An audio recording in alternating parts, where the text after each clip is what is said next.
தனுசு ராசி அன்பர்களே, தனுசு ராசி அன்பர்களுக்கு என்ன சார் சொல்கிறது? தோல்வியை மட்டுமே சந்தித்து வந்த உங்களுக்கு வெற்றியை நோக்கி பயணமாகக்கூடிய ஒரு முக்கியமான நேரம். பிடிக்காத செயல்களிலேயே இருந்த உங்களுக்கு அந்த பிடிக்காத செயல் கூட உங்களுக்கு விருப்பமான மாதிரி மாறக்கூடிய ஒரு தருணம். திருமணமாகாதவங்களுக்கு திருமணமாக இருக்கும், குழந்தை இல்லாதவங்களுக்கு குழந்தை பேர் கிடைத்திருக்கும். அப்படி கிடைக்காதவங்களுக்கு இனி வர நாட்களில் பரிசாக சில இன்பங்கள் உங்களுக்கு கிடைக்கும். கையில் ஒரு கிடைக்காத பொம்மையாக நீங்கள் ஒரு சிலர்கிட்ட மாட்டிகிட்டு இருந்திருப்பீங்க. அதாவது கிடைக்கக்கூடாதுன்ட்டு ஒரு பொம்மை கிடைச்சா என்ன ஆகும், அந்த மாதிரி மாட்டிகிட்டு இருந்திருப்பீங்க. சில சிக்கல்கள்லேருந்து மன துன்புலேருந்து நிறையா விஷயங்கள் நீங்கள் லாக் ஆகிருப்பீங்க. அதில் தான் அப்படியே கொஞ்சம் கொஞ்சமாக வெளியே ரிலாக்ஸாக, மைண்ட் ரிலாக்ஸாக, ஃப்ரெஷ்ஷாக வெளியே நீங்கள் உங்களோட வாழ்க்கையை பார்க்கக்கூடிய ஒரு தருணம். உங்களுடைய வாழ்க்கையில் மிகப்பெரிய லட்சியமாக இருக்கக்கூடிய சில விஷயங்களை அச்சீவ் பண்ணக்கூடிய ஒரு நேரம். இனி வரக்கூடிய ஒவ்வொரு நாட்கள்லையும் நீங்கள் இத்தனை நாள் குடும்பத்துக்காகவே போராடினீங்களா? நான் உண்மையே சொல்கிறேன்னா, உங்களுடைய பண்புணர்லாம் பார்க்கும்போது மற்றவங்களை பற்றி நினைக்கவே வேண்டாம் அப்படின்னு சில காலத்தில் நினச்சிருப்பீங்க. ஆனால் உங்களுடைய உள்ளுணர்வு என்ன பண்ணோம், குடும்பத்துக்காக உழைச்சே ஆகணும் அப்படின்னு குடும்பத்துக்காகவே உங்களுடைய லைஃபை சாக்ரிஃபைஸ் பண்ண ஒரு முக்கியமான ராசினா தனுசு ராசி தான். இது உண்மை அப்படின்னா மறக்காம கமெண்ட் செக்ஷனில் அடிங்க. உண்மை, குடும்பத்துக்காகவே சாக்ரிஃபைஸ் பண்ணியிருப்பாங்க. ஆணாக இருந்தாலும் சரி, பெண்ணாக இருந்தாலும் சரி, தந்தையாருக்கும் சரி, தாய்க்கும் சரி, சகோதர சகோதரிகளுக்கும் சரி, எல்லாத்துக்குமே எங்களுக்கு குடும்பத்துக்காகவே எங்கள் லைஃப் சாக்ரிஃபைஸ் பண்ணியிருப்பாங்க. ஆனால் குடும்பம் இவங்களை எப்படி எடுத்துக்கிச்சு, எங்களுக்கு ஏதோ ஒன்று செஞ்சு வச்சா சரி, எங்களுக்கு ஏதோ ஒன்று பண்ணி வச்சா சரி அப்படிங்கிற ரேஞ்சில் தான் இருந்திருக்கும். இருந்தும் அவர்களை கைவிடாமல் உங்களுடைய உழைப்பினாலும் உங்களுடைய மிகப்பெரிய ஒரு சக்தியினாலும் அவர்களை முன்னேற்றி வரக்கூடிய ஒரு காலகட்டமாக கடந்த காலகட்டங்கள் நடந்தது. ஆனால் இனி உங்களுக்கு எப்படி இருக்க போகுது, இதுதான் இந்த வீடியோவில் முழுசாக சொல்ல போகிறோம். இதை நீங்கள் தனிப்படையான ஜாதகம் பார்க்கணும் அப்படின்னா கீழே ஃபோன் நம்பர் கொடுத்துருங்க. எந்த சந்தேகங்கள் இருந்தாலும் ஃபோன் பண்ணி நீங்கள் கேட்டுக்கலாம். உங்களுக்கு எந்த ப்ராப்ளமாக இருந்தாலும் சொல்லி நீங்கள் கேட்டுக்கலாம். நிறைய பேருக்கு ஒரு விஷயம் புரியறதில்ல. சார், இப்போ நம்ம வீடியோலேயே பார்த்துட்டோமே என்ன அப்படின்னா, தனுசு ராசிக்கெல்லாம் பாதி பேர் நீங்கள் சொன்னதெல்லாம் நடக்கலை சார், ஏன் நடக்கலை அப்படின்லாம் நிறையா பேர் சொல்லுவீங்க. பாதி தான் நடந்திருக்கு அப்படிம்பீங்க. காரணம் என்ன? தனுசு ராசிங்கிறது வெறும் ராசி மட்டும் கிடையாதுங்க. உள்ள லக்கினம்னு இருக்குது, தசாபுத்தின்னு இருக்குது, நட்சத்திரங்கள் இருக்குது, நிறைய விஷயங்கள் உள்ளே இருக்குது. அதெல்லாம் ஒவ்வொன்றா அப்படியே ஸ்டெப் பை ஸ்டெப் வர தான் பார்த்திங்கன்னா என்ன உங்களுக்கு நடக்க போகுது அப்படிங்கிறது நம்ம கிளியராக சொல்ல முடியும். அதனால தான் தனிப்படையான ஜாதகம் பார்த்துக்கணும் அப்படின்னு சொல்கிறது.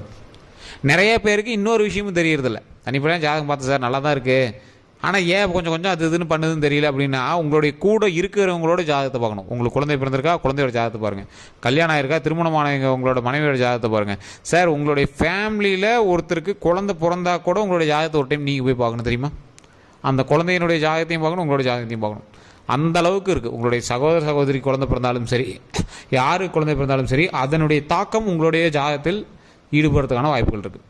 அதோடைய வீரியம் அதிகமாக இருக்கும் பட்சத்தில் அதோடைய பவர் உங்களுடைய ஜாதகத்தை கொஞ்சம் ஓரளவுக்கு ஷேக் பண்ணுறதுக்கான வாய்ப்புகள் இருக்குது. இதனால தான் அடிக்கடி தனிப்படையான ஜோதிடம் பார்க்கணும் அப்படிங்கிறது. அது மட்டும் இல்லாமல் இந்த தனுசு ராசியை பொறுத்த வரைக்கும் நீங்கள் குடும்பத்துக்காகவே வாழ்ந்தீங்க. அதனால் குடும்பம் உங்களுடைய புத்தகத்தில் அட்டை மாதிரி. அந்த குடும்பம் வெளியே எடுக்க முடியாது. அந்த புத்தக அட்டை கழிச்சு அப்படின்னா இது என்ன புத்தகம்னே தெரிய தூக்கி போட்டுருவாங்க. அந்த மாதிரி உங்களுக்கு அந்த குடும்பம். ஆனால் உங்களுடைய குடும்பத்துக்கு விட்டு நீங்கள் வெளியும் சில ஆட்கள் இருந்திருப்பீங்க. தனுசு ராசியை பொறுத்த வரைக்கும் உங்களுடைய வருமானத்தில் குடும்பம் ரன் ஆகிட்டு இருக்கும். குடும்பத்துக்காகவே நீங்கள் போய் வாழ்ந்துட்டு இருப்பீங்க. உங்கள் லைஃப் நீங்கள் எதுக்கு வாழ்றீங்கன்னே தெரியாமல் வெறும் பணம் சம்பாதிச்சு போட்டுகிட்டே இருப்பீங்க. இப்படி தான் இருப்பீங்க. ஆனால் உங்களுக்குன்னு உங்களுடைய பேக்கப்னு நீங்கள் பெருசாக சேவிங்ஸ்லாம் பண்ணியிருக்க மாட்டீங்க. இந்த தனுசு ராசியில் சில முக்கியமான நட்சத்திரங்கள் அவங்களுக்கு அப்படியே பேக்கப் ரெடி பண்ணிவிட்டு, குடும்பத்துக்கும் ரெடி பண்ணிவிட்டு, குறிப்பிட்ட காலகட்டங்களில் அவங்களோட சந்தோஷத்தையும் பார்த்துட்டு மூவ் ஆகிட்டு இருக்கக்கூடிய சில ராசிகளும் இருக்குது. சில ஜாதகக்காரர்களும் இருக்காங்க. அது அதற்கு தகுந்த தசாபுத்தி நடக்கும்போது உங்களுக்கு அதை கரெக்டாக ஒரு சில டைமில் மாட்டியிருப்பீங்க. அதாவது பாலின ஈர்ப்புனால சில விஷயங்கள் நீங்கள் மாட்டியிருப்பீங்க. காதலோ இல்லை ஏதோ ஒரு விஷயத்தினால நீங்கள் மாட்டியிருப்பீங்க. இல்லை அதனால் நீங்கள் சில துன்பங்களை அனுபவிச்சிருப்பீங்க. திருமணத்தை தடைகள் ஏற்பட்டிருக்கும், ஏதோ ஒரு காதல் தடை ஏற்பட்டிருக்கும். ஆணாக இருந்தால் பெண் தோஷம் இருந்திருக்கும், பெண்ணாக இருந்தால் ஆண் தோஷம் இருந்திருக்கும். அதனால் ஏதோ ஒரு விஷயத்தை அதான் சொல்கிறேன், முன்னாடி ஒரு திருமணத்திற்கு முன்னாடி உங்களுக்கு ஏதோ ஒரு காதல் இருந்திருக்கும். அது நீங்கி தான் அடுத்த திருமணம் நடந்திருக்கும். அப்படி இல்லையா, திருமணத்தின் போதே உங்களுக்கு சின்ன சின்ன நெருடர்கள், சின்ன சின்ன விஷயங்கள் மூலமாக மைண்ட் டிஸ்டர்ப் ஆகிட்டு இருந்திருக்கும். ஸோ இந்த மாதிரி விஷயங்கள்னால தனுசு ராசிக்கு கடந்த சில 3-4 வருடங்களாக சில தடங்கல்களும் சின்ன ஒரு ஷேக்கும் இருந்திருக்கும். அப்படியே உங்களை ஒரு லைட்டாக ஆட்டி வைக்கக்கூடிய ஒரு தருணங்களும் இருந்திருக்கும். அந்த தருணங்கள்லாம் இருந்தது அப்படின்னா இதை அதோடு மறந்துட்டு இனிமேல் உங்களோட வாழ்க்கையை பார்க்கக்கூடிய ஒரு முக்கியமான காலகட்டம். வாழ்க்கையை பார்க்க வச்சிருக்கும். இந்நேரம் உங்களுக்கு திருமணம் ஆயிருந்தது அப்படின்னா நேரம் குழந்தை பேர் பெற்றிருக்கும். உங்களுக்கு ஃபுல்லாக மைண்ட் ஃபுல்லாக அங்கே போயிருக்கும். அப்படி இல்லையா, திருமணம் ஆகாத இருக்கீங்கன்னா திருமணம் ஆயிருக்கும். இது குடும்ப ரீதியான விஷயங்களுக்கு. அதே மாதிரி தொழில் ரீதியான விஷயங்களுக்கு இப்போ முன்னேற்றமான காலகட்டம். இந்த வருஷத்தில் உங்களுக்கு ஓரளவுக்கு ஹைக்கு அதிகமாகவே வந்திருக்கும். பழசை கம்பேர் பண்ணும்போது ஓரளவுக்கு இருக்கும். தொழில் ரீதியான காலகட்டங்கள் அப்படிங்கும்போது இடம் விட்டு இடம் இருக்கக்கூடிய ஒரு காலகட்டம். சிலர்லாம் வேலையிலேருந்தே நீக்கியிருப்பாங்க உங்களை, அதாவது இடம் விட்டு இடம் மாற்றம் இருக்கக்கூடிய ஒரு காலகட்டம். இதில் 2 விதமாக சார், ஒருத்தருக்கு ஹைக் ஏறி இருக்கும், ஒருத்தருக்கு வேலையிலேருந்தே தூக்கியிருப்பாங்க. சார் இது என்ன சார், நடுமொத்தமாக இருந்தால் கூட பரவாயில்ல, அதே ராசிக்காரன் தான், ஒருத்தனுக்கு ஹைக் ஏறுமா, ஒருத்தனுக்கு வேலையை விட்டு தூவாங்களா, எப்படி? அதுக்கு தான் சார் உள்ள லக்கணம் தசாபுத்தி நட்சத்திரம்னு இருக்குது. அதுக்கு தான் தனிப்படையான ஜோதிடம் பார்க்கணும் அப்படிங்கிறது.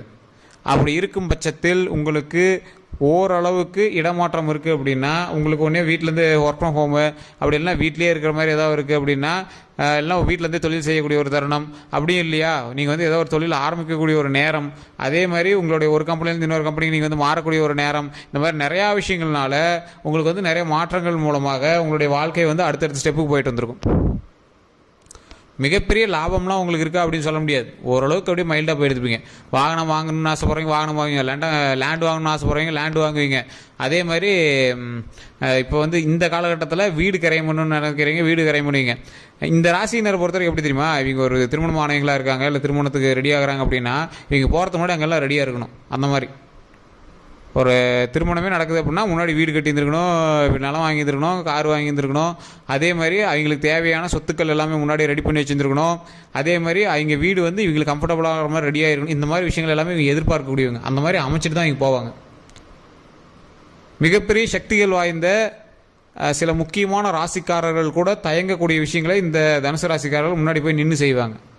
தைரியம், மனோதைரியம், மனோபக்குவம், அந்த தைரியத்தை நல்ல விதமாக பயன்படுத்தினா நீங்கள் எங்கேயோ போயிடுவீங்க. ஆனால் இந்த தனுசு ராசியை பொறுத்த வரைக்கும் எங்களோட தைரியம் சின்ன சின்ன எப்படி சொல்கிறது, கொஞ்சம் எப்படி சொல்கிறது, ரொம்ப கீழ்த்தனம்னு சொல்ல முடியாது, ஒரு மைல்டான சின்ன சின்ன திருட்டு வேலைகளுக்கு கூட பயன்படுத்திங்க. திருட்டு வேலைனா திருடுறது அந்த மாதிரி சொல்லுங்க.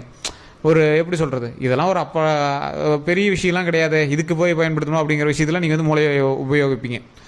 நிறையா விஷயத்த மைண்டில் பெருசாக எடுத்துக்க மாட்டீங்க, தேவையான விஷயத்த மைண்டில் வச்சுக்க மாட்டீங்க. இதை பார்த்துக்கலாம்ப்பா, பெருசாக பெரிய இது இல்லைப்பா, ஆனால் ஒரு சப்ப மேட்டர் பெருசாக பேசுவீங்க. இது இந்த தனுசு ராசிக்கே உண்டான ஒரு குணாதிசயம் அப்படின்னு சொல்லலாம், பண்புணர்கள் அப்படின்னு சொல்லலாம். உங்களுடைய வாழ்க்கையை நீங்கள் சரிவர பார்த்தால் போதுமானது. இல்லை சார் நான் அப்படி தான் சார் இருக்கேன் அப்படின்னா, சரியாக இனி வரக்கூடிய காலங்களில் அதையும் சரியாக பார்த்து கொள்வது மிக நல்லது. இந்த ராசிக்காரர்கள், அதாவது இந்த தனுசு ராசிக்காரர்கள் தற்போதைய நிலைமையில் முருகர் வழிபாடு ரொம்ப அவசியம். இதுக்கு முன்னாடி குலதெய்வ வழிபாடு கண்டிப்பாக அவசியம். கடந்த ஒரு வருட காலமாக நீங்கள் மருத்துவமனையை நோக்கி அதிக பிரயாணம் செய்திருப்பீங்க, அதிக செலவீடுகள் மருத்துவமனைக்காகவே செலவு பண்ணியிருப்பீங்க. உங்களோட லைஃப்பில் அடுத்து என்ன பண்ணணும் ஏது பண்ணணும் அப்படின்னு தெரியாத ஒரு காலகட்டத்தில் கூட நீங்கள் இந்த மருத்துவ ரீதியான விஷயங்களுக்காகவே செலவு பண்ணி நீங்கள் தைரியமாக ஒற்றை ஆட்களாக நின்று போராடக்கூடிய சில விஷயங்கள்லாம் நடத்திருப்பீங்க. இந்த காலகட்டம் கூட உங்களுக்கு கடந்த ஒரு 3 வருடங்களில் உங்களுக்காக மருத்துவமனைக்கு போயிருப்பீங்க, அப்படி இல்லைனா உங்களுடைய சொந்தங்களுக்காக மருத்துவமனைக்கு போயிருப்பீங்க. ஏதோ ஒரு விஷயத்துக்காக ஒரு 3 நாட்கள் மருத்துவமனையில் நீங்கள் அட்மிட் ஆகிருப்பீங்க.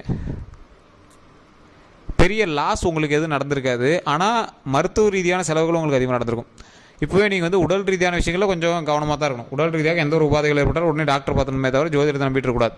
உங்களுடைய தாய் தந்தையருடைய உடல் ஆரோக்கியத்தில் கவனம் தேவை. உங்களுடைய உடம்புல மூச்சு சுவாசம் சார்ந்த விஷயங்களில் உங்களுக்கு கவனம் தேவை, உங்களுடைய ஃபேமிலிக்கே. அதே மாதிரி உங்களுடைய நீங்கள் இப்போ நீங்கள் இருக்கீங்க அப்படின்னா உங்களுடைய இடமாற்றம், இப்போ பழசில் நீங்கள் ஒரு கம்பெனியில் வேலை பார்த்துருக்கீங்க அப்படின்னா அங்கேருந்து வேறு கம்பெனிக்கு போயிருப்பீங்க. அப்படின்னா ஏதோ ஒரு விஷயம், ஒரு வீட்டில் இருந்தீங்க, வாடகை வீட்டில் இருந்தீங்கன்னா வேறு வீட்டுக்கு போயிருப்பீங்க, இல்லை சொந்த வீட்டில் இருந்தீங்க அப்படின்னா வேறு ஏதாவது ஒரு இடத்துக்கு போயிருப்பீங்க. இந்த மாதிரி ஏதோ ஒரு இடமாற்றம் உங்களோட லைஃப்பில் நடந்திருக்கும். அப்படி நடந்துச்சு அப்படின்னா உங்களுடைய பிரச்சனைகள் கொஞ்சம் சால்வ் ஆகிறதுக்கான வாய்ப்புகள் இருக்குது. இல்லை சார் இப்போ ஏதாவது இடமாற்றம் அது இதுன்னு ஏதாவது சொல்கிறீங்களா அப்படின்னா கொஞ்சம் பார்த்து யோசித்து எந்த விஷயத்தையும் பண்ணீங்க அப்படின்னா ரொம்பவே நல்லது. கல்வி ரீதியான விஷயத்தில் உங்களுக்கு ஒன்றும் பெரிய இஷ்யூஸ்லாம் கிடையாது, பரவாயில்லையா இருக்குது. தொழில் ஆரம்பிக்கிறீங்க அப்படின்னா ரொம்பவே கவனம் தேவை. ஏன்னா ஏற்கனவே நீங்கள் லாக்கில் கடனில் தான் இருப்பீங்க, அதனால் கொஞ்சம் அட்ஜஸ்ட் பண்ணி பார்த்து பண்ணிங்க அப்படின்னா ரொம்பவே பரவாயில்ல. அதே மாதிரி இப்போ இருக்கக்கூடிய காலகட்டத்தில் வாகனம் வாங்குறீங்க, இதுக்கு மேலே சொல்கிறேன், முன்னாடி இப்போ சமீபத்தில் தான் வாங்கிருப்பீங்க, இதுக்கு மேலே வாகனம் வாங்குறீங்க அப்படின்னா ஓரளவுக்கு பரவாயில்ல. இருந்தாலும் லாங் டிரைவு, வேற எங்கிட்ட வாகனத்தை கொடுத்து ஓட்டுறது, ரொம்ப ஸ்டென்ட் பண்ணுறோம் அப்படின்னு பைக்கில் ஓட்டுறது, இந்த மாதிரி விஷயங்கள்லாம் ரொம்ப கவனம் தேவை. நிலம் வாங்குறது அப்படின்னா உங்களோட தனிப்பட்ட ஜாதகத்தை ஒரு டைம் பார்த்துட்டு, இல்லை உங்கள் பேரில் வீடு வாங்குறீங்க அப்படின்னா தனிப்பட்ட ஜாதகத்தை பார்த்துட்டு பண்ணுங்கள். அப்படி இல்லையா வேற ஒருனுடைய பேரில் வாங்கணும் அப்படின்னாலும் உங்களுடைய வீட்டில் இருக்கிறவங்களுடைய பேரில் கூட நீங்கள் வாங்கலாம். மற்றபடி உங்களுக்கு எந்த ஒரு பாதிப்புக்கும் கிடையாது. நீங்கள் முருகர் வழிபாடு கண்டிப்பாக பண்ணணும். ஓம் முருகரே போச்சு, ஓம் முருகரே போச்சு, ஓம் முருகரே போச்சு அப்படின்னு மறக்காம 3 டைம் கமெண்ட் செக்ஷனில் பதிவிடுங்க. வீட்டில் ஃப்ரீயாக இருக்கும்போது தாமரை திரி வைத்து நெய் விளக்கேற்றி வழிபடுங்க. தாமரை தண்டு திரின்னு சொல்லுவாங்க, நிறையா கடைகளில் இருக்குது, கேட்டிங்கன்னா கொடுப்பாங்க. அந்த தாமரை தண்டு திரியை பயன்படுத்தி அதில் வந்து விளக்கேற்றி வழிபடுங்க. ரொம்ப ரொம்ப ரொம்ப ரொம்ப நல்லதுங்க. அது நிறைய பேர் தெரியறதில்ல. அது முருகர் வழிபாடு பண்ணுறவங்களுக்கு ரொம்பவே தெரியும். ஸோ அதை கண்டிப்பாக பண்ணுங்கள், மிகப்பெரிய நன்மை நடக்கும். ஸோ இதுவரை நம்ம சேனல் சப்ஸ்கிரைப் பண்ணாமல் இருந்தால் சப்ஸ்கிரைப் பண்ணிக்கோங்க. பக்கத்தில் பெல் பண்ண மறக்காம ப்ரெஸ் பண்ணிக்கோங்க. அதில் ஆல் அப்படின்னு கிளிக் பண்ணிக்கோங்க. கீழே ஃபோன் நம்பருக்கு உங்களோட கருத்துக்கள் எதுவாக இருந்தாலும் மறக்காம ஃபோன் பண்ணி நீங்கள் வந்து பேசிக்கலாம். உங்களுடைய பிரச்சனைகள் எதுவாக இருந்தாலும் சொல்லி சால்வ் பண்ணிக்கலாம். அதே மாதிரி ஃபேஸ்புக்கில் பார்த்தீங்கன்னா கண்டிப்பாக ஃபாலோ பண்ணிக்கோங்க. எல்லோருக்கும் நன்றி நண்பர்களே.